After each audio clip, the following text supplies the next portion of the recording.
Sir gates కాలేజ్కి welcome sir. Thank you sir. ఇప్పుడు Narendra Modi sir గారు బ్లాక్ మనీ ఎలిమినేట్ చేయడానికి ఒక మంచి స్కీమ్ అయితే తెచ్చారు. సో కానీ ఇంతకు ముందునే అంబేద్కర్ గారు తన రాజ్యాంగంలో ప్రతి 20 yearsకి కరెన్సీ చేంజ్ అయితే చేంజ్ కావాలి అని అంబేద్కర్ కాన్స్టిట్యూషన్లో ఉంది సార్. తను అప్పుడే హెచ్చరించారు, కానీ అది ఇప్పుడు ఫాలో కాలేదు. అలా 20 years ఒకసారి కరెన్సీ చేంజ్ చేసినట్టయితే బ్లాక్ మనీ అనే ప్రాబ్లమే ఉండదు సార్. ఎందుకంటే చాలా మంది అమౌంట్ స్టోర్ చేసుకునే వాళ్ళు భయపడుతూ ఉంటారు అమౌంట్ స్టోర్ చేసుకోవాలని. కరెన్సీ చేంజ్ చేసినట్టయితే బ్లాక్ మనీ నిర్మూలించవచ్చు సార్. సార్ ఇంకోటి ఏంటంటే రాయలసీమ అనంతపూర్ జిల్లాకి మాత్రమే 6,500 కోట్లు ప్రత్యేక హోదా స్పెషల్ గా అలాట్ చేసినాము అని ఈరోజు మార్నింగ్ కూడా న్యూస్లో పబ్లిక్ పాయింట్ ATN న్యూస్లో నేను చూశాను సార్. టీడీపీ వాళ్ళు చెప్పారు 6,500 కోట్లు అనంతపూర్ స్టేటస్ కి మాత్రమే ఇచ్చారని ఈరోజు మార్నింగ్ టీవీలో చూశాను సార్. పేపర్లో చెప్పడానికి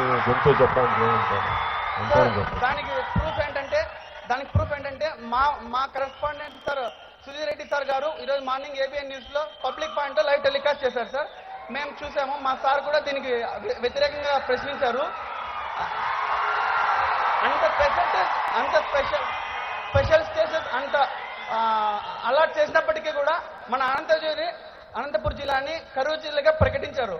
అయినప్పటికీ ఇంత అమౌంట్ని అమరావతికి ఖర్చు పెడుతున్నారు. అలా పెట్టే అమౌంట్ని అనంతపూర్కి ఇన్వెస్ట్మెంట్ చేసి డెవలప్ చేసినట్టయితే అనంతపూర్ కరువు జిల్లాగా మనం ఊహించలేకుండా మార్చచ్చు సార్. సో మన జనసేన పార్టీ తరఫున మీరు ఖచ్చితంగా ఈ కరువు జిల్లాని ఎలిమినేట్ చేశారని మేము మిమ్మల్ని కోరుకుంటున్నాం సార్. ఈ అవకాశం ఇచ్చిన ప్రతి ఒక్కరికి నా నమస్కారం సార్. Thank you.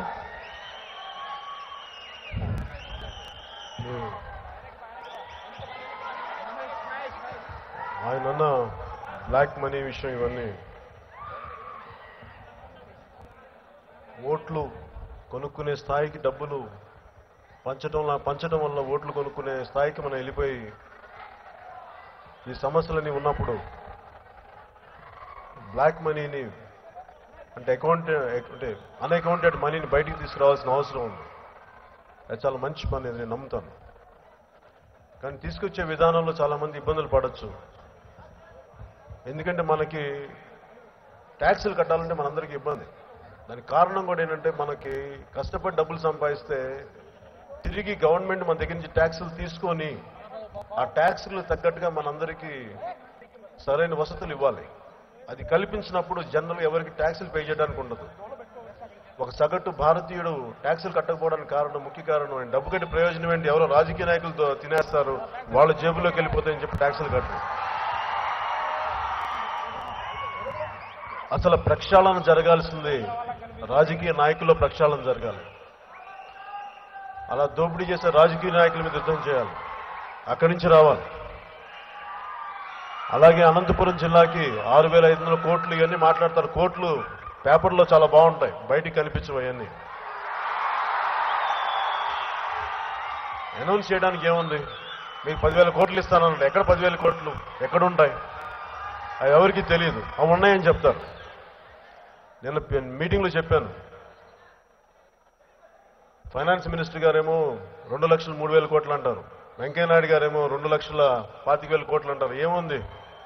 అలా విసిరేస్తే డబ్బులు పెద్ద అంత తేలిగ్గా మాట్లాడతారు, కానీ వాస్తవానికి అవి ఎప్పటికీ రావు. కనీసం మీ పిల్లలకు వస్తే చాలా అదృష్టం మనకి. అట్లా అయిపోయింది. అంటే దానికి కారణం కూడా ఏంటంటే మన రాజ్యాంగంలో అన్ని రాసి పెట్టున్నాయి, అన్ని న్యాయం జరగాలని చేసేవాళ్లే కదా, ఇంప్లిమెంట్ చేసేవాళ్లే లేరు. అది సమస్య. అన్ని రాస్తున్నాయి, చట్టబద్ధ చట్టాలు అన్నీ ఉన్నాయి. నేను జనసేన పాలసీలు మేము అనుకున్నప్పుడు బిగినింగ్ లో ఈ దేశంలో చట్టం బలవంతులకి చాలా బలహీనంగాను, బలహీనులకి చాలా బలంగాను పనిచేసే చట్టం. ఎవరైతే ఉన్నత పదవుల్లో కూర్చున్నారో, ఎవరైతే దోపిడీలు చేస్తారో వాళ్ళకి చట్టం పనిచేయదు. ఎవరైతే బలహీనంగా ఉంటారో, ఎవరైతే నోరెత్తలేరో, ఎవరైతే కనీసం కళ్ళెత్తి ప్రశ్నించలేరో వాళ్ళకి మటుకు చట్టం చాలా బలంగా పనిచేస్తుంది. నా కోపం, నా ఆవేదన మీరు ఏ చట్టాలైతే బలహీనుల్ని కాపాడాలో అవి కాపాడకుండా ఎవరైతే దోపిడీలు చేస్తారో వాళ్ళని కాపాడితే ప్రయోజనం చట్టాలు. కానీ అందుకు జనసేన పెట్టాను నేను, ఆ అన్యాయాన్ని ప్రశ్నించడానికి పెట్టాను. ఎన్ని సంవత్సరాలు ఒక ఆడపిల్ల మాన సంరక్షణల కోసం నిర్భయ చట్టం ఎన్ని సంవత్సరాలు కావాలి? స్వాతంత్రం వచ్చిన తర్వాత 60 సంవత్సరాల తర్వాత మీరు నిర్భయ పెట్టేది అంటే మీకు ఢిల్లీలో జరిగితే కానీ మీకు గుండెలకి తాకదా? ఒక ఆడపిల్ల అన్యాయంగా బాధితురాలైతే ఢిల్లీలో జరిగితే కానీ మీ కళ్ళు తెరుచుకో. అప్పుడు దాకా మీకెవ్వరికి మనసు కరగదా? అది నా ఆవేదన, అది నా కోపం. నాకు ప్రతి ఆడపిల్ల, ప్రతి ఆడబిడ్డ క్షేమంగా ఇంట్లోంచి బయటకు వచ్చి స్వతంత్రంగా తన కాళ్ళ మీద తను నిలబడగలిగి తిరిగి వెనక్కి వెళ్ళగలిగే సమాజం కోసం నేను జనసేన నిర్మించాను, జనసేన కోసం పాటుపడుతున్నాను. ఇక్కడ కులం కానీ మతం కానీ అన్ని సెకండరీ, మనందరం మనుషులు మొదట, తర్వాత వస్తాయి ఇవన్నీ. ముఖ్యంగా ఆడబిడ్డలందరికీ, ఆడపడుచులందరికీ, నా అక్క చెల్లెలందరికీ, ప్రతి ఒక్కరికి నాకు మీరు ధైర్యంగా వెళ్ళాలి బయటికి. మిమ్మల్ని ఒక్కళ్ళే తలెత్తి కూడా చూడకూడదు. మిమ్మల్ని మీరు ఎంత ధైర్యంగా వెళ్ళాలంటే అర్ధరాత్రి పూట కూడా మీరు వెళ్ళగలగాలి. అలాంటి సమాజం కావాలి. మిమ్మల్ని ఒక్కళ్ళు ఏడిపిస్తే 10 మంది తన్నాలి అలాంటి వాళ్ళని. అలాంటి సమాజం కోసం పాటుపడుతున్నాను. ధైర్యంగా మీ అమ్మా నాన్న బయటికి వెళ్తే ఇంట్లో మీరు ధైర్యంగా ఉండాలి. నా బిడ్డ బయటికి వెళ్తే క్షేమంగా తిరిగి వస్తాను అనుకోవాలి. అంతేగాని బిక్కుమంటూ బతకూడదు. మీరు ధైర్యంగా ఉండండి, ఎదురు తిరగండి. ఎవరన్నా ఏదంటే చెప్పు తీసుకొట్టండి వాళ్ళని. నేను ఈ దేశం బాగుపడాలంటే ఆడబిడ్డలు క్షేమంగా ఉండాలి.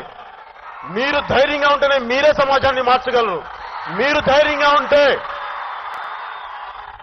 స్పెషల్ స్టేటస్ రాకపోతే మెడల్ వంచి తీసుకునే సత్తా మీ దగ్గర నుంచే ఉంది. అబ్బాయిలకి ధైర్యం లేకపోతే మీరు ధైర్యం ఇవ్వాలి. మీరు కొట్టండి, పోరాడండి అని చెప్పి వాళ్ళ చేత చెప్పించుకుంటారా? మీరు పోరాడతారా?